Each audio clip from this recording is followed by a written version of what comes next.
La chauve-souris, un animal nocturne.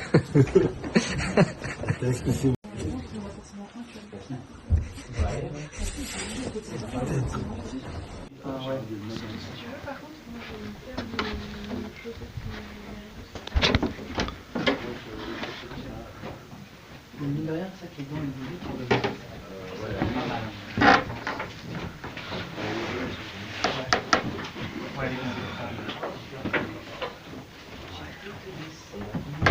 Anto, il dort en bas.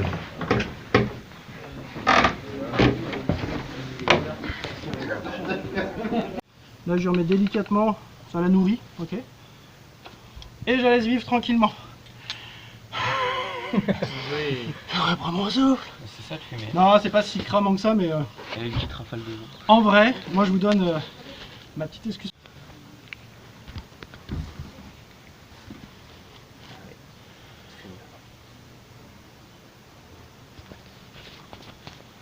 Ah, ça y est, hein, celui-là.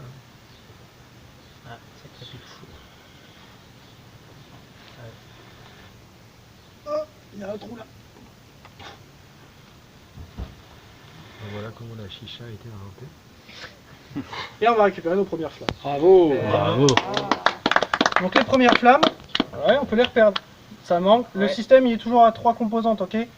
Combustible, source de chaleur et comburant, d'accord. Donc là il n'y a pas assez d'air. L'avantage c'est que c'est moi qui le gère l'air. Puisque ma braise elle est complètement étouffée dans le nid. Tu l'as enfermé, ouais. Ouais, je l'ai enfermée. Alors je la vois toujours, ok. Il faut toujours que je la vois. Si je la vois plus, je peux pas souffler dessus. Donc il faut qu'elle soit enfermée mais que je la vois.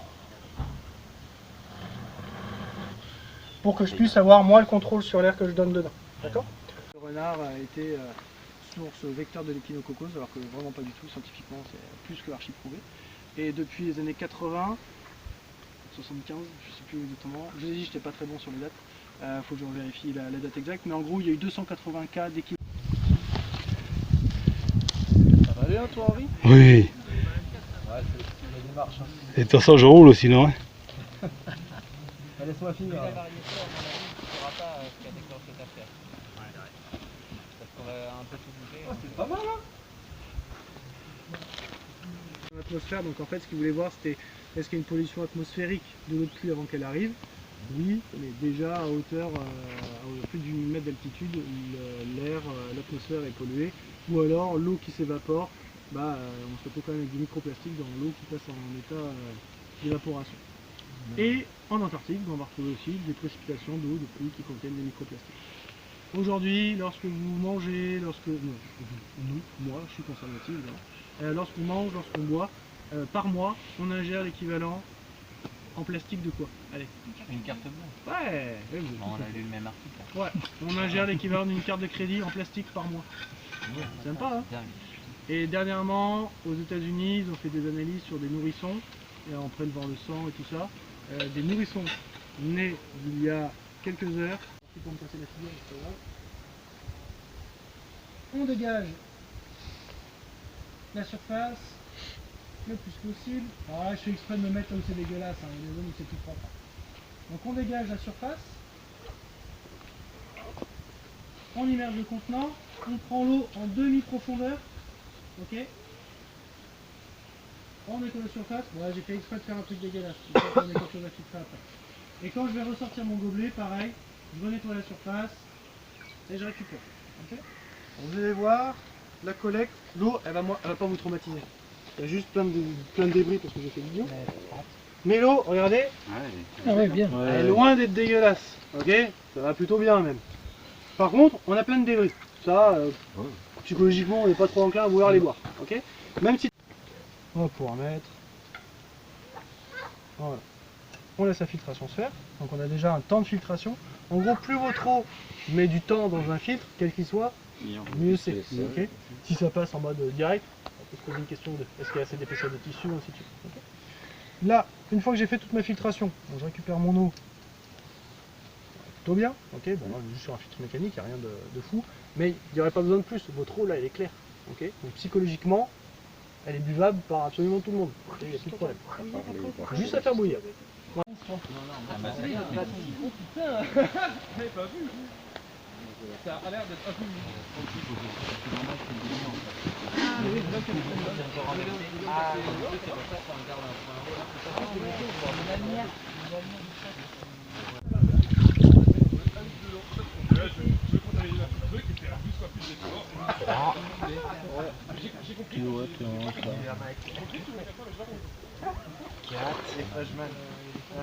Pense au poids après. Hein. Parce qu'il y a une petite montée. Ce qu'il va falloir comprendre tout de suite maintenant, c'est où vous installez. Okay. Vous êtes 14. 14, il faut que tout le monde puisse avoir un peu sous la tête.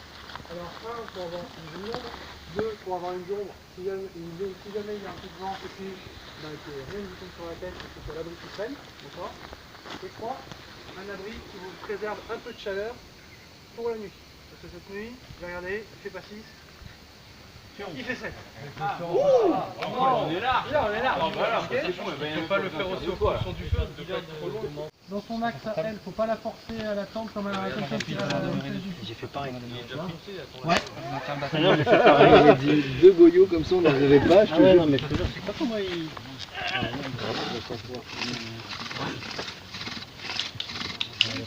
Ah voilà. Ah non, on va pas le faire repasser. Ah si, c'est bon. C'est bon. Voilà. Allez bien, ouais. Temps de rotation. Donc elle change pas. Donc les petits repères visuels, c'est la poudre marron, manque de pression, poudre noire, poudre noire, la pression est bonne, mais la drill elle tourne pas assez longtemps avant de faire une petite longueur de temps. Et si tout ça c'est bon, si la vitesse de la drill est bonne et la pression est bonne, vous aurez des coups d'atomique noirs de 1 mm. Donc ça c'est bon. N'accélérez pas tant que la fente que vous avez créée n'est pas remplie. Si la fente elle n'est pas pleine, il ne faut rien accélérer. Donc la fente est pleine de sursaut. Alors là on accélère pour remettre un coup de chauffe pour que ça soit bien de la brève. Là vous voulez une le gazier gratteron. Alors moi pour l'apprendre, c'était l'époque où M. Hollande prenait son scooter. Je suis bien rappelé de gazier, le gazier et gratteron. Gratteron, bah, c'est ça creuse, donc ça gratte. Alors qu'est-ce que t'as ramassé? Parce que vous avez Ça, c'est des feuilles, des fruits d'ortie. Et ça, c'est des feuilles de pissenlit. Ouais, bon appétit. 1, ça s'accroche. 2, vous avez une piste carrée, un grand espace avant d'arriver à chaque couronne. Tu viens secouer, tu regardes tes petites bulles de ferment, fait un tu temps. les petites bulles, on ouvre, on c'est vrai qu'il C'était manquait bon, un faut peu. qu'il s'y mange. Il manquerait un peu de vinaigrette. Hein. C'est normalement au bout de 2 semaines quand vous. C'est bon le pissenlit? Ouais, pissenlit. Ça Hein. va bien. Tu as pissé au lit, ouais. Ah putain, culé. Tu fais pas de. C'est pas une C'est où les sauterelles là, quoi. Et je peux te dire que ce soir, j'ai fait un repas gastro. Voyons. Putain, t'en as un paquet.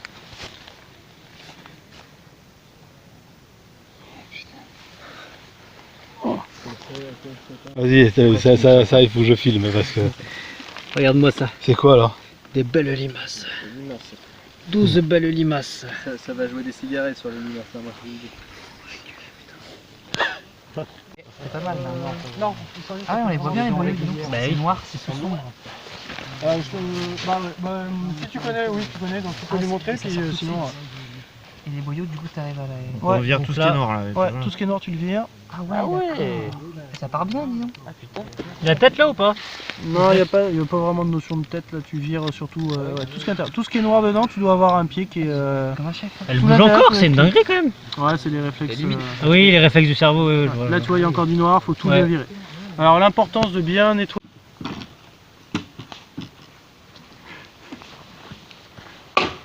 L'homme des bois.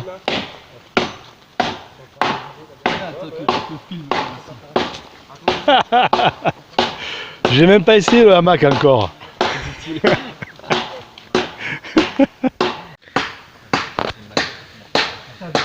Henri Serin.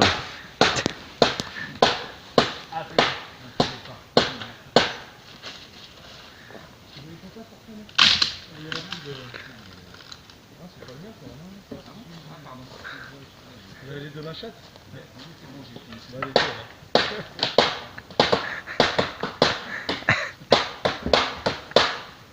Bon, Anto. Tu votes pour qui là ce soir? Ah mais tu vois Francis là, il s'occupe du feu quand même tout ça là. Pendant que nous on glande ici là. Mais je vais quand même voter pour lui. Hein. T'as vu les mecs là, ça glande et tout. Alors que nous on a tout donné. Hein. Il faut faire profil bas sur le temps. Mais oui, là on fait... Je te dis, demain, le plan, c'est demain matin, on va chercher les colliers. Heureusement qu'on a trouvé des colliers. On a fait des colliers de plantes quoi. Les pissenlits. Des bons pissenlits. Putain. Heureusement que ce soir on va bouffer des limaces et des criquets quoi. Tu sais que Henri, t'as pas dit un porca miseria? Ah, j'ai porca miseria. J'ai le ventre creux et j'ai même pas faim. Oh, enculé. Et demain, la Domino's Pizza. On aurait pu bouffer un serpent et on n'a même pas le droit de bouffer les serpents quoi. Des limaces. Ouais, c'est pas le droit. Ah rien quoi. Les anniversaires. Quelle merde. Bon, le soleil se couche, tu vois. Il est quelle heure? 21h37. Ce matin, à 7h30, on a bouffé deux Saint-Michel de mes couilles là. On a bouffé une compote et on n'a rien dans le ventre. L'eau, c'est de l'eau d'une mare là qu'on doit bouillir, donc elle est chaude. Donc c'est décidé, moi Koh-Lanta c'est pas pour moi. Hein. C'est fini. Hein. Et j'aime bien mon petit confort. Hein. En arrivant, je vais appeler Pizza Mania. Je lui demande 2 pizzas savoyardes, 2 grandes pizzas, elle me fait une caleçonne. Tu vas pas manger McDo, toi? J'avais dit McDo, mais non, j'ai bouffé pizza. J'ai trop faim. Ouais, ouais. J'ai trop faim. J'hésite entre moi, pizza ou buffet à volonté. Tartiflette, une tartiflette là. Putain, Oh là là. démagré. Bon allez. On en parle pas. Le pire, c'est les pieds mouillés. Le reste du corps, on peut s'en accommoder pas trop mal, mais les pieds mouillés, c'est ce qui tape sur le système très rapidement. Mais c'est l'avantage de la rando, c'est que tu peux rentrer chez toi, tu sais que ça se termine bientôt et tout ça. La survie, c'est le plus dur du plus dur, c'est que tu sais pas quand ça s'arrête. T'avais dormi, Coco? Temps d'aller manger une entrecôte, moi, je te le dis. L'équipe de rugby argentine qui est crachée dans les dents dessus. Bah eux, Ah, ils sont bien. Voilà, on a dormi. C'était bien, il faisait chaud. alors la radio elle va les sauver en même temps qu'elle va leur côté le moral et le défaut, mais ça va leur permettre de prendre des décisions. La radio, ils entendent que les pros les cherchent, les cherchent, les cherchent.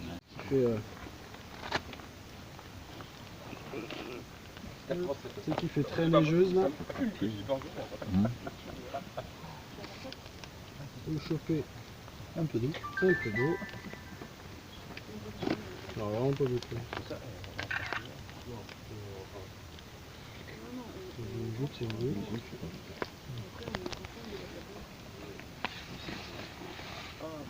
Tiens, t'en as là. Ah bien vu.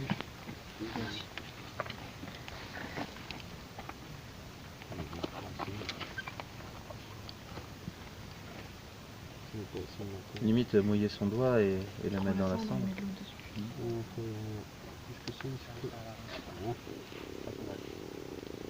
Peut-être quand même une petite pâte. Moi j'aime pas assez. Il n'y a pas de sûr que ça fasse comme ça. l'hydratant. Ça, vous faites votre petite patouille là. Et comme ça. Et ensuite.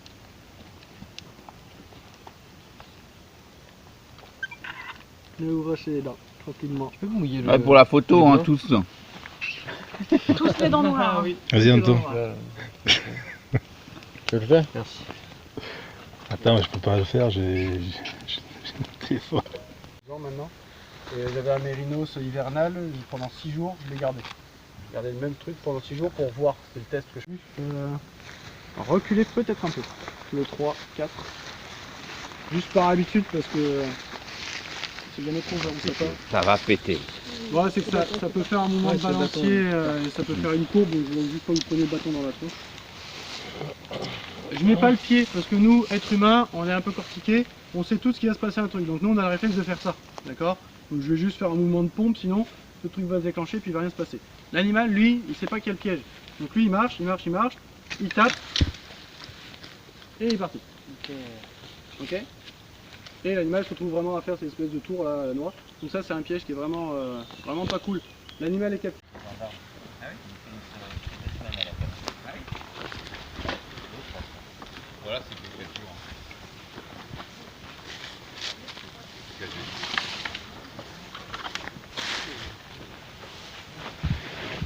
Les gendarmes au nord de Bordeaux, là, il va la canne.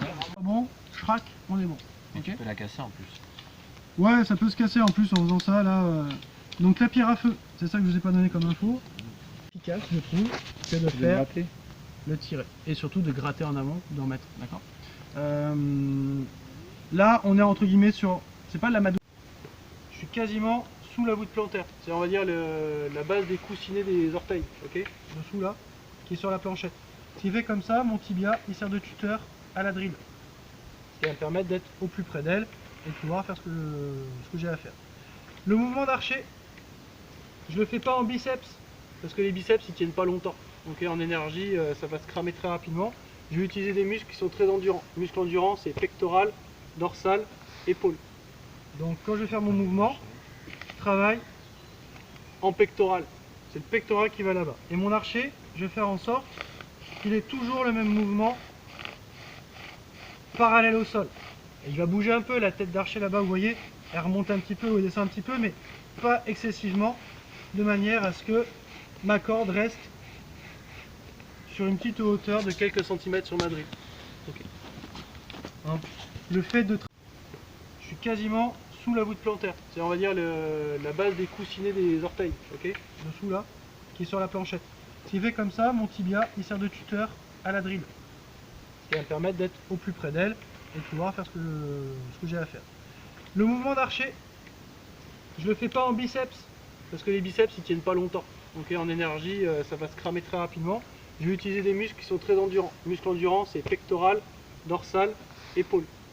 Donc quand je vais faire mon mouvement, je travaille en pectoral. C'est le pectoral qui va là-bas. Et mon archer, je vais faire en sorte qu'il ait toujours le même mouvement parallèle au sol.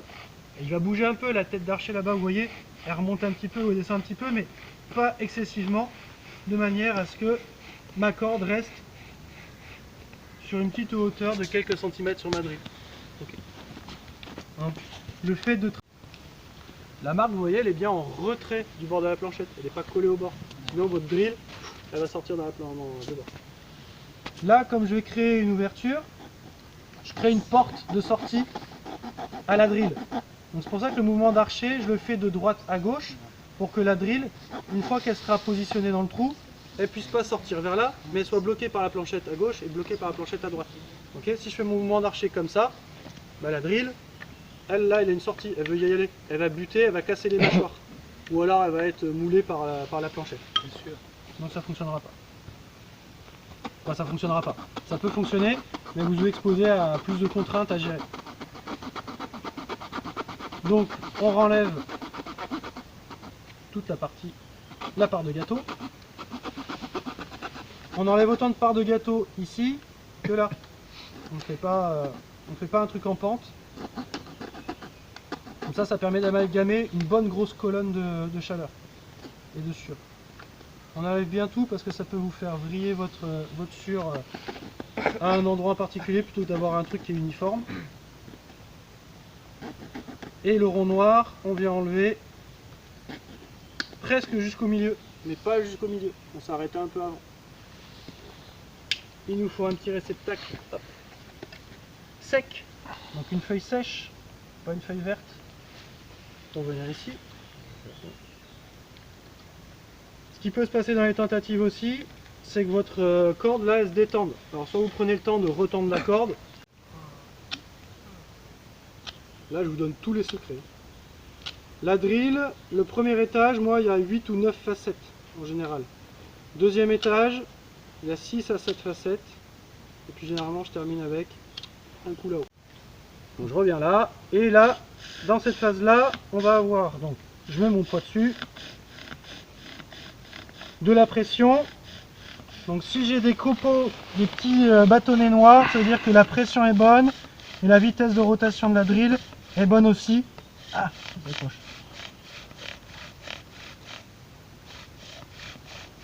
Donc j'ai utiliser toute ma longueur de corde pour éviter de péter la corde et qu'elle chauffe trop sur 5 cm, comme ça arrivait hier à quelques-uns d'entre vous. On utilise bien toute la longueur. Une fois que la colonne elle est pleine, là la fente elle est bien remplie, je vois que ça fume non plus que là-haut, mais ça fume en bas. Bon bah c'est très bien. C'est rempli, ça fume en bas, j'accélère, 5-10 secondes. Dans l'accélération, fais attention à ne pas dégommer tout le système. J'enlève délicatement, je garde la planchette fixe. Et avec la drill, rappelez-vous, les vibrations en fait elles vont permettre de décoller, démouler la colonne de la planchette. Ok, délicatement parce que là elle va se casser la figure en plus. Je l'accueille gentiment. Voilà, moins elle se désolidarise, mieux c'est. Voilà. Et j'ai ma braise. Et je la laisse monter en température. Je me jette pas dessus, je vais préparer mon nid. C'est pour ça moi je prépare jamais mon nid à l'avant. On joue un peu là. On commence à être un peu joueur et elle risque de mourir. Mais 1 à 3 minutes, on va récupérer une braise qui est viable et puis ensuite bah, on transfère dans le nid. Et puis c'est parti. Pour le transfert dans le nid, je vous remets. Ouais, généralement tu t'asphyxies, tu manques d'oxygène. Donc moi le fait de m'agiter, bah en fait j'ai augmenté un peu ma cavité d'oxygène, j'ai augmenté la zone de respiration et puis... Souffler derrière. Ouais, et toujours souffler derrière. T'as pas que de la poudreuse, je présume, c'est vraiment... Ouais, il y a des blocs. Il y a un moment... C'est ça. Il y a un moment... Ah, elle m'avait pas monté Ouais. le chiffre. Ouais. Bravo. Bim là Vous aussi. De rien. Maxime, Merci. je t'élimine direct de l'aventure. C'est bon. J'ai rien fait. Voilà. Toujours des éliminations injustifiées. C'est terrible ça.